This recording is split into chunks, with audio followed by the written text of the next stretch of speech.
जेव्हा मी एखादी वास्तू बघतो तर मी तिथे जाऊन ॲनालिसिस करतो, पूर्ण मेजरमेंट्स घेतो, लेआउट काढतो. त्यानंतर मी माझ्या ऑरा स्कॅनरने एनर्जी चेक करतो, दिशा बघतो, कुठल्या कुठल्या दिशेला काय प्रॉब्लेम्स आहेत, कुठल्या देवता इंटॅक्ट आहेत, कुठल्या देवता डिस्टर्ब झाल्या आहेत. कारण काही वेळा असतात आपल्या घरं आजकालची जी असतात की चौकोनी पूर्ण नसतात, काही साईडला कट्स असतात. तर दिशांचा लोप होतो किंवा त्या देवतेंचा लोप होतो. मग त्या देवतांचा लोप झाला की तिथली शक्ती नसते. मग तिथली शक्ती नसणार तर ते रिझल्ट त्यांना मिळत नाहीत.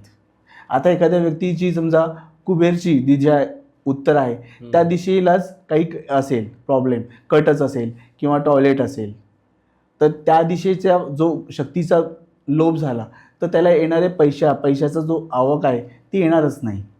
पैसा थांबणारच नाही त्या व्यक्तीला.